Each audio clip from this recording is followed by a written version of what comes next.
Pemirsa, PT Java Confit Indonesia Tbk telah melantai di Bursa Efek Indonesia sejak tahun 1989.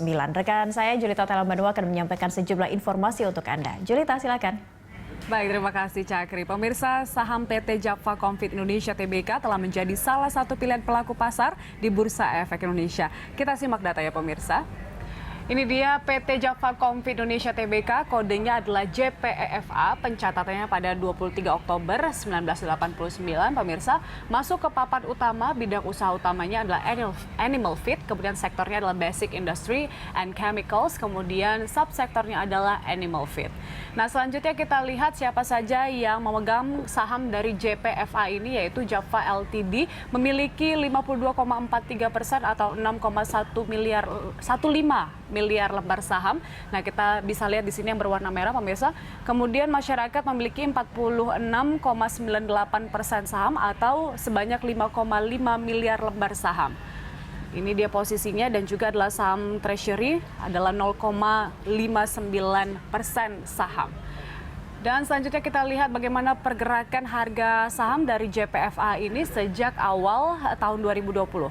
Pada 17 Januari pemirsa tercatat di harga 1.710, kemudian pada Februari ini 1.435, pada Maret tampaknya juga terdampak dari pandemi COVID-19, ini berada di level Rp780 per lembar saham. Kemudian naik lagi pada bulan Maret 1.010, kemudian pada Mei kembali turun yaitu di angka 900, dan pada bulan Juni naik cukup signifikan di 1.285, dan pada bulan ini, pada bulan Juli, tepatnya tanggal 15, berada di harga 1.155 per lembar sahamnya. Itu dia pemirsa sejumlah informasi yang dapat saya sampaikan, kembali ke Cakri. Baik, terima kasih Julita untuk informasi yang telah Anda paparkan terkait Java Confit Indonesia. Kembali bersama Mas Yosua Zizoki. Tadi kalau kita lihat bersama di 1.710 kalau tidak salah sempat merosot tajam di 900, lalu kembali pulih lagi begitu ya, kemarin di 1.300-an. Nah, justru kondisi kalau Maret kita ya sudah sama rata. Secara psikologis semua saham, segala sektor semua merosot.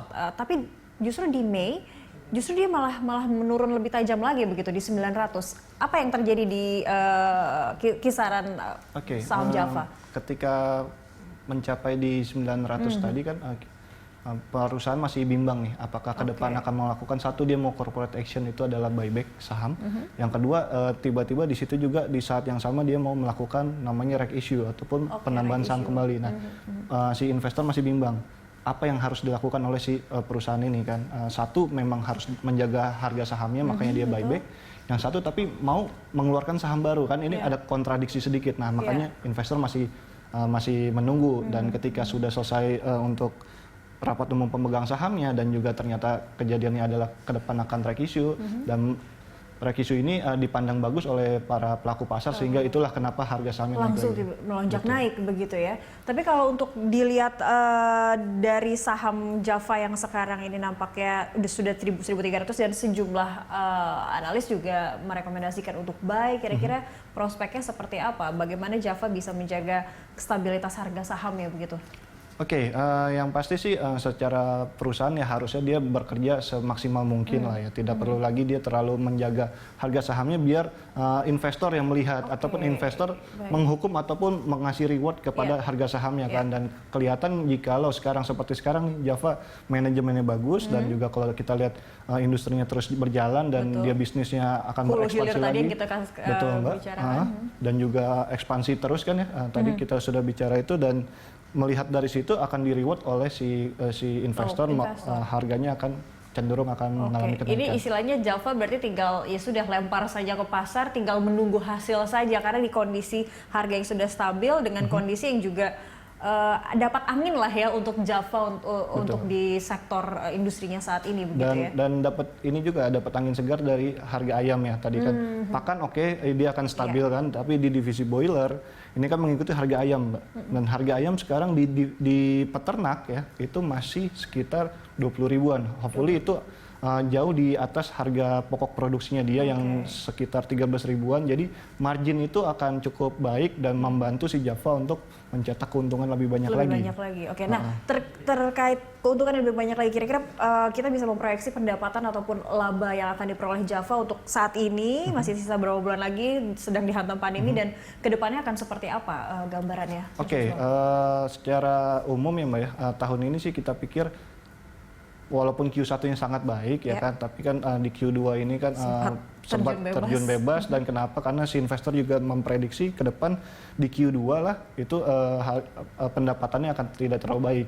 Dan kita pikir juga sama. Sehingga secara umum, secara total di tahun 2020 ini pendapatannya mungkin akan turun sekitar kurang dari ya 6%-an lah, minus 6%-an, tapi laba bersihnya akan terkoreksi, kita pikir sih 20%. Tapi semua sudah terrefleksi dalam harga saham, sehingga sekarang ke depannya seperti apa, itu yang paling penting Mbak. Dan kita lihat di 2021 dengan momen sekarang harga ayam yang sudah balik dan pangsa pasar yang lebih banyak tentunya ya, karena tadi kan peternak-peternak kecil pada gulung tikar semua. Nah, ini menyebabkan harusnya recovery dari dia punya pendapatan dan laba bersih ini sangat baik. Jadi pendapatan akan menyamai tahun 2019. Dan di 2021 nanti ya? Iya, jadi rata di 2019 terus akan turun karena tadi ada COVID di sini, tapi 2021 akan kembali lagi. Naik lagi, trennya mungkin bisa bullish lagi begitu. Betul, ya? setelah itu baru akan naik lagi. Samuel Sekuritas sendiri merekomendasikan apa untuk Java? Java dengan valuasinya, dengan PI 2021-nya kita pikir dari 7,8 ya, masih di bawah dengan apa namanya rata-rata industri di 15, apalagi kalau kita bandingkan dengan Celpopan yang di 23 per kali. Harusnya ini masih murah dan valuasi kita akan baik ya, dengan target price kita di 1.500 Mbak. Di 1.500 begitu ya untuk Java. Terakhir singkat saja Mas Yosua, ini kan tadi Anda katakan dia ada di urutan kedua, sementara ada Pokpan yang sebenarnya pemain dari luar begitu, dari Thailand, ada di Indonesia. Apa yang kira-kira bisa dilakukan juga mungkin oleh pemerintah, mungkin ada asupan seperti apa yang bisa meningkatkan, menaikkan posisi Java sebagai pemain lokal bisa menempati urutan pertama begitu? Nah, dari industri hilirnya sebenarnya harusnya jagung sekarang. Jagung ini kan tidak boleh impor, padahal kebutuhan pakan itu utama dari jagung. Nah, kalau jagung boleh impor atau ditambah lagi banyak petani-petani untuk investasi atau menanam jagung itu harusnya jadi bagus ya. Dan juga channel distribusi yang sekarang sangat-sangat alot ya Mbak ya. Jadi harga ayam dari peternak dengan di pasar itu sangat jauh berbeda. Jauh berbeda dan itu kalau bisa dikurangi itu akan sangat-sangat baik sih untuk si Java ini. Jadi bisa mulai menyasar jagung begitu ya. Betul. Oke, baik. Terima kasih banyak Mas Yosua Zizoki, analis Samuel Sekuritas telah bergabung bersama kami di Corporate Action pagi ini.